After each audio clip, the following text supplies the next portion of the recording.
What a win! Manchester United secure third place, and what a brilliant season from Erik ten Hag. And that speech right at the end in front of the roaring Old Trafford crowd has just set the world on fire and has got my hopes up and probably the entirety of fan base's hopes up for Old Trafford and just winning the game against City next week. So obviously, if you didn't see it, I don't know where you've been, but Manchester United have beaten Fulham 2-1 on the last day of the season, and absolutely brilliant scenes. Danielle, hi, how are you? And Caden saying, what a win. And what a win it was indeed. Obviously, Erik ten Hag with a brilliant speech right at the end as Manchester United win, hands David De Gea the Golden Glove Award, and the speech was something out of a movie. It was pure poetry, saying that, like, thank you for all the fans, thank you to the staff and everything, but most of all, thank you to the players who are going to beat Manchester City next week. I believe that these players will get the job done against Man City, and hopefully we bring home the FA Cup to the Old Trafford. They were Erik ten Hag's words, and honestly, the confidence and the excitement and the adrenaline rush I received from Erik ten Hag there was absolutely superb. But everyone, if you're new to the channel, make sure you subscribe, like the stream, and have your say in the comments down below. Give me questions, give me your thoughts on the game. Let me know in the comments down below. But anyway, I'll give you my quick review. So first of all, let's just talk about David De Gea. Absolutely superb, saving the penalty, making multiple brilliant saves. Yes, unlucky with the first goal conceded, but that's not on David De Gea. That's on to the poor defending from Maguire and Malacia, from Rashford. It was a poor corner defensively, and Everton and David De Gea did suffer from that. But for me, it was just a brilliant game. He saved the penalty to keep us in the game. United go 1-1 at half time.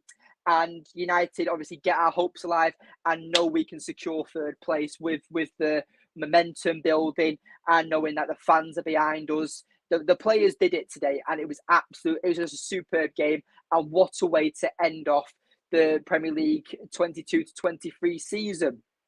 But honestly, David De Gea for me deserves the contract, and I was on the fence about it, but I've said it for countless months now. I love David De Gea. I have that respect for him. I have that loyalty towards him, and he's proven today why he is pretty much the best shot stopper in world football. Whether you say that he's not good at passing, whether you say that he's not good with his distribution, whatever you want to say, for me, it's absolutely ludicrous. Because realistically, United fans, if you are listening, do you really want an average goalkeeper that's decent at everything, or a veteran? A master in the art of shot stopping? Because David De Gea, for me, yes, he has his bad games, as does every single player, but we don't know what's happening with the sale, and we need every single bit of the budget possible. The goalkeeper isn't a necessary and a priority signing. If we have extra money, you want to bring an extra goalkeeper, then that's fine. But we can't get rid of David De Gea. He deserves a new contract, whether he stays as the number one goalkeeper or stays as the backup goalkeeper. But honestly, thank you everyone for who's commenting. Simon Davis, it's strange when he's good, he's shit hot, but when he's shit, he's a dog. David De Gea, that is. Yeah, I gathered who you meant, pal. But with David De Gea, for me, definitely deserves that contract. What a game he had today. Fred was absolutely superb.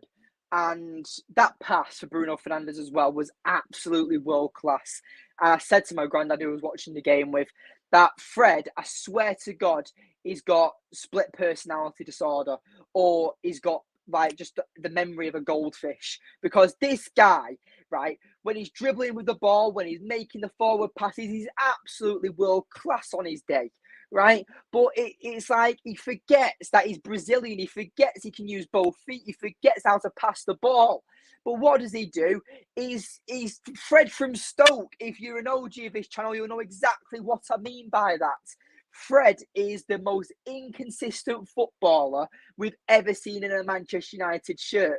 But I love him. He's absolutely perfect when he's on his day. He could make a split pass and completely cut open a defence like a hot knife with butter. He's absolutely world class at times. But when he has these poor performances, he's like we've just found him on the streets of on the streets outside Old Trafford, and we're just like, oh, do you fancy a game? Like, it's like when you stick the shit kid in net from school. Like, Fred is brilliant when he wants to be, but the inconsistency is unbearable at times. But today he was absolutely world class, and we saw the best out of Fred today. And Bruno Fernandes, the three players I've just mentioned are all my contenders for man of the match. But Bruno Fernandes as well showed his class today. We showed why he's such an underrated player, why he's probably, for me, one of the best midfielders in the Premier League. I might be hyping him up, but for me, Bruno Fernandes, he could perform open heart surgery on an ant blindfolded. He's absolutely incredible when he wants to be. And I made a video a few weeks back talking about why Bruno Fernandes is contender for being best player in the world since joining Manchester United. I've got a lot of stick for it, but guess what? I don't care, because Kevin De Bruyne hasn't reached the same stats as Bruno Fernandes. Ødegaard hasn't reached the same stats as Bruno Fernandes. There's only one player who's reached the same stats as Bruno Fernandes since he's joined Manchester United, and that is Lionel Messi, who everyone says is the best footballer of all time, apparently. For me, it's Cristiano Ronaldo, but if you want to support Messi, you support Messi, because last time I checked, he's done absolutely shit in the French league. And to my knowledge, Ronaldo's done amazing everywhere he's gone, whether it's Portugal, England, Spain, Italy, and now Saudi Arabia. Ronaldo is my GOAT. But anyway, back onto Bruno Fernandes. Bruno Fernandes, for me, is a contender for player of the season. Whether you think he is or not, I think he's absolutely world class.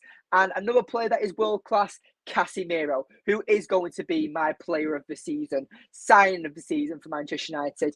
And it's just unfortunate that Martinez and Casemiro, we signed them in the same season, because they both deserve they both deserve the signing of the season. Like, yes, Erling Haaland is the Premier League signing of the season, but for Manchester United, for our club, Casemiro and Martinez have been a revelation of signings. Martinez has brought the passion, the aggression, the confidence and security in the back four. Casemiro has brought stability, calmness and confidence, and we don't get bullied in the midfield anymore. And when Casemiro and Martinez are both out, you can definitely tell the difference. And for me, Casemiro, when he gets suspended, it's absolutely frustrating when we have to watch McTominay and Fred and Sabitzer and Eriksen. It's absolutely unbearable to watch. But anyway, I'm just so glad that Manchester United have secured third place. What a season we've had. But like Erik ten Hag said, we've got a massive game next week against Manchester City, which is going to be absolutely scenes. It's going to be absolutely incredible. Danielle, you know the facts. Bruno over Kevin De Bruyne. You know it. Love you lots. But anyway, it's absolutely incredible that what Erik ten Hag has done this season. And I'm going to go off a bit of a rant here. I need to be talking about the game, but realistically, Erik ten Hag, how he's not in the top 5 managers of the season is absolutely disgraceful from the Premier League. Yes, De Zerbi of Brighton's done well. Mikel Arteta, he's bottom of the league. Why is he there? Pep Guardiola, fair enough, he's won the league.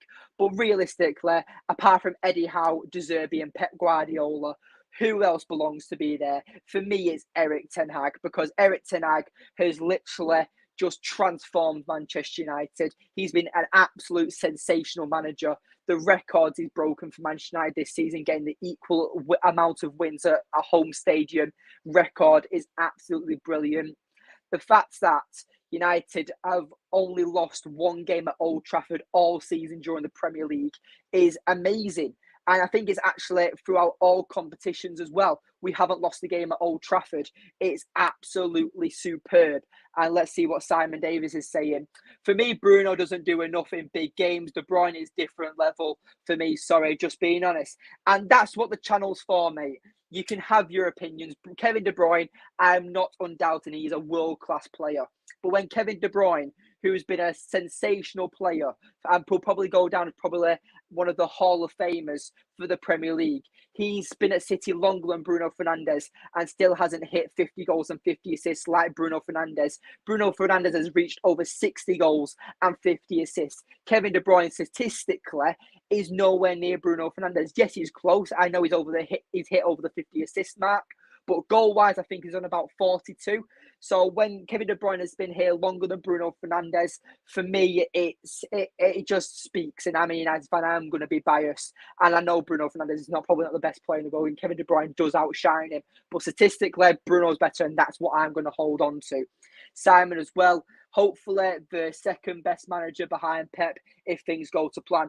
No, it's already been announced that Erik Ten Hag isn't even in the top 5 managers of the Premier League. It's absolutely disgraceful. And the fact that this man has completely changed Manchester United, you've just got to give him credit and give credit where credit's due. You give it to Eddie Howe, you give it to De Zerbi, you give it to Arteta, you give it to Pep Guardiola. But come on, guys. Erik Ten Hag should be at least in the top 5. And if he isn't, then I don't know what the VAR room, the Premier League, Gary Neville, Mikel Richards, whatever he's called, Roy Keane, Jamie Carragher, Jamie Redknapp. I don't know what you're all smoking, because Erik Ten Hag deserves to be in the top 5 managers. It's the foundations that he's built is absolutely superb. And for me, he's now set the standard. And if he can do this in his first season, I completely forget and I fear for every other club in the Premier League what this man is going to do for Manchester United next season.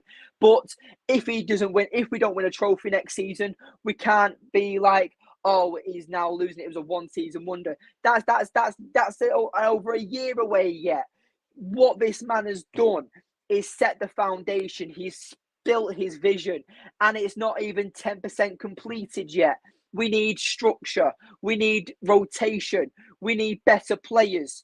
And the fact he's done it with this bunch of crap, he's literally like entered a sandcastle competition and found dog shit on the sand, and he's used it as a combination with sand and dog shit in his bucket, whacking the bucket and building it off, and then you've got a shit sandcastle. But it works, and that's what Erik Ten Hag has done.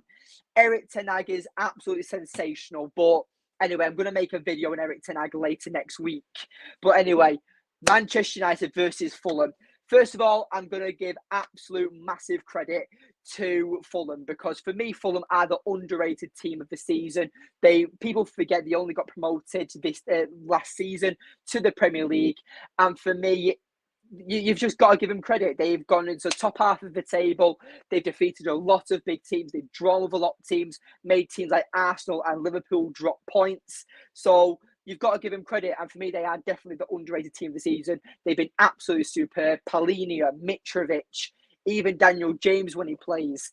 Fulham have been a very decent side in the Premier League this season, and they've been absolutely superb. And they're definitely a team to watch out for next season.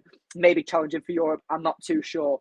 But anyway, with this down below, if you are new to the channel, make sure you subscribe, join the Red Devils TV family, leave a comments, leave likes. We're the most interactive and fastest upcoming Manchester United fan channel. So if you want to say that you are a part of Red Devils TV from the early stages, make sure you subscribe right now and start commenting and become a channel regular.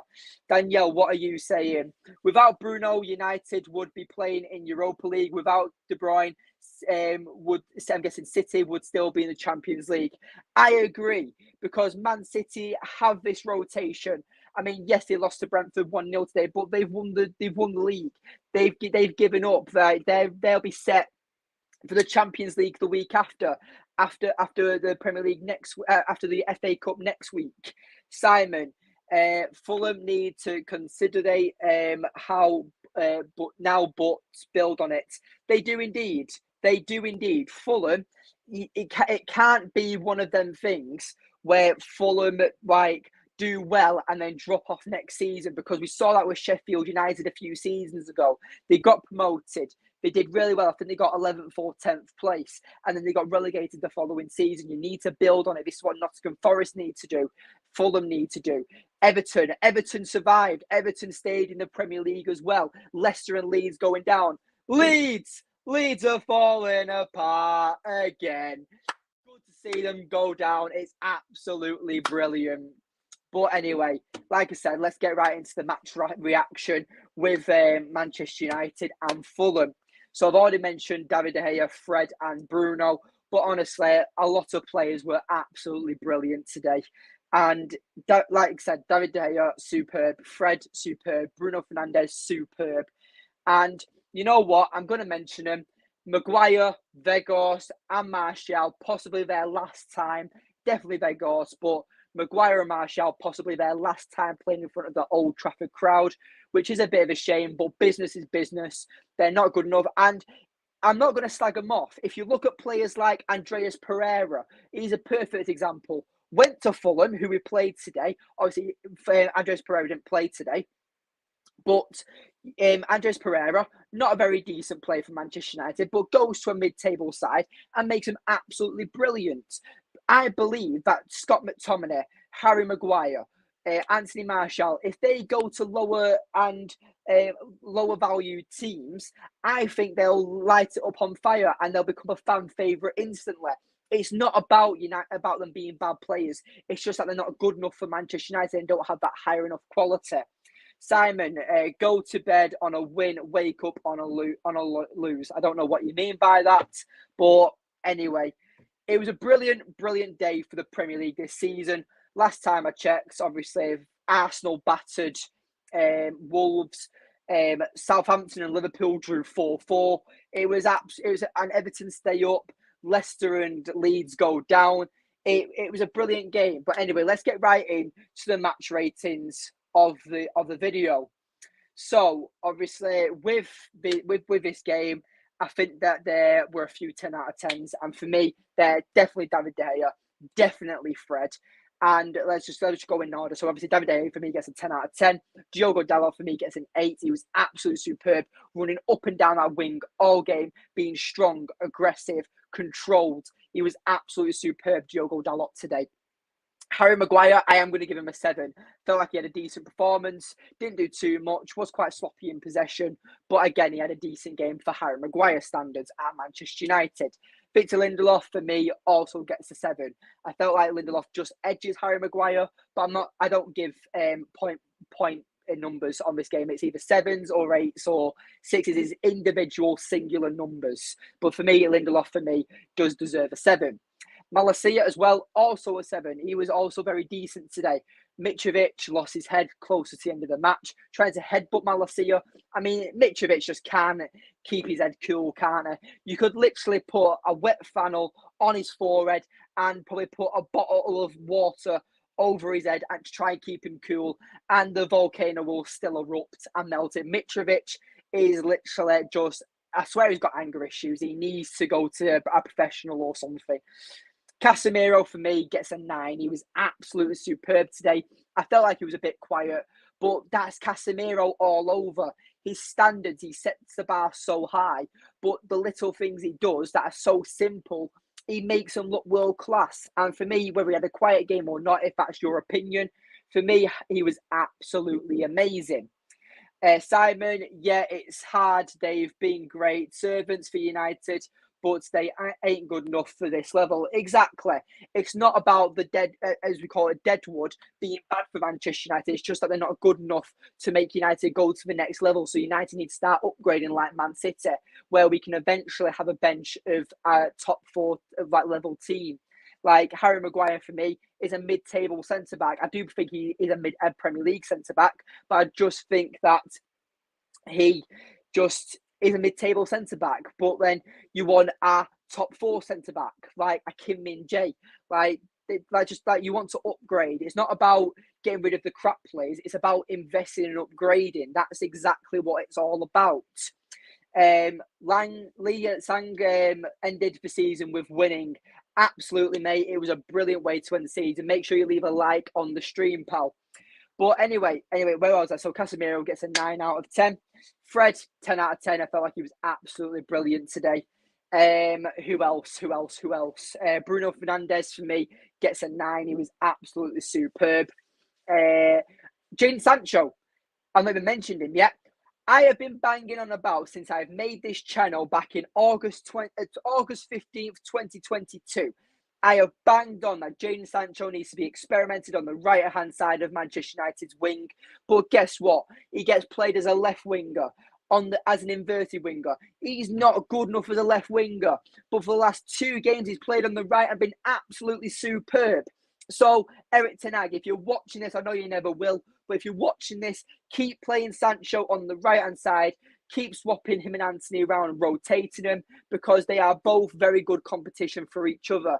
Anthony is very good as an inverted winger, but Sancho for creativity, for passing, he seemed a lot more confident and experienced on the right-hand side. Sancho, for me, gets an 8 out of 10 today. He was very good again today. Garnacho had a quiet game, but I am still going to give him a 7. He hit the crossbar at one point during the game. And for me, I just felt like he was absolutely brilliant today. So you cannot deny Garnacho. Some people doubt him, that saying he's not good enough to be starting games. He's better coming off the bench. He's more impactful. I agree on that. Garnacho is a lot more impactful statistically coming off the bench and game changing. Yes, that is the case, but how does he improve? How does he develop? You've got to play him for the full 90 minutes. You've got to start him in a game and take him off with 60 or 70 minutes gone. That's how you develop players. You don't just keep bringing them on for 10 to 15 minutes, because they're not going to learn anything, and the development process will be very, very slow. But for me, brilliant game from Garnacho. So, and who else? We've said Bruno Fernandes. And last of all, Marcus Rashford. Again, had a quiet game like Garnacho. I'm going to give him a 7. Simon, remember you said that about Sancho time ago? Exactly. Like, Simon, you've been a member of the channel since we've started almost. And again, you'll remember that I've said this countless times about Jadon Sancho. And I will admit, I'm going to be a hypocrite here. I have criticised Sancho heavily. I've called him mundane. I've said that he needs to leave the club. But if he plays on the right wing, he will gain my trust back, and I will give him the full backing that he deserves. But as a left winger, he's absolutely useless. So play him on the right, Erik Ten Hag, please, because that's where we get the best out of Jadon Sancho. And that's what we need out of our players currently. When we've got a massive game against Man City, that is our Champions League final for this season.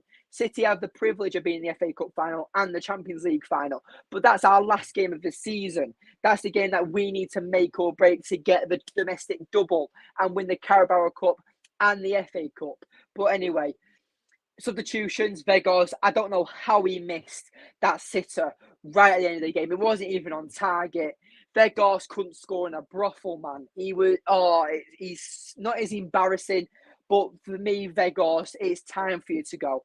If Burnley have already sold you back to the Turkish club, you're not a man. Like, Burnley have just been promoted to the Premier League, and United can't be sticking with a player like Vegas. His work rate is absolutely sensational, but his finishing is absolutely. He couldn't finish a chicken nugget Happy Meal from McDonald's, man. Like, it's frustrating. Anyway, who else? Martial, 6. Vegas, he is getting a 5. He needed to score that goal. Who else came on? I can't even remember. Scott McTominay, 6. Palestri, 6. And whoever else came on, 6. I really don't know. But honestly, let's see what Simon says. Weghorst is dog shit. Yeah. You know what? Yeah. Again, though, Weghorst, he scored in the World Cup against Argentina, who went on to win the damn thing. He hasn't scored more than 4 goals for us this season. Yes, he came in January, and yes, his work rate has been absolutely brilliant. But he couldn't hit water if he fell out of a boat. Like, he could be stranded in the middle of the ocean, and fall out of his boat and still end up missing the water. That is exactly what that's exactly what Weghorst is. And I love him to bits. He's gained my respect. He's been a brilliant servant for us. But it's time to go. But anyway, thank you for everyone for watching. This has been my match reaction. Stay tuned for this week, because big improvements for the channel. I'm going to make sure that this channel is bigger and better as ever. I'm always trying to self-improve on the channel and myself. So make sure you give me comments for positivity and give me pointers to improve on. Make sure you leave loads of questions in the comments down below, and I will answer all of them, whether I'm replying to you or I'm mentioning them in the next video. But honestly, everyone, we're on the road to 700 subscribers. We're very close. I believe we're on 667 at the time of recording. So if you are new to the channel, please subscribe. I really appreciate it. But honestly, everyone, thank you for watching. Glory, glory, Manchester United. 3rd place secured. And you know what? I just can't wait for the final against Man City next week. So stay tuned for that live stream. It's going to be absolutely bonkers. So anyway, thank you for watching, and I'll see you all very, very soon. Take care.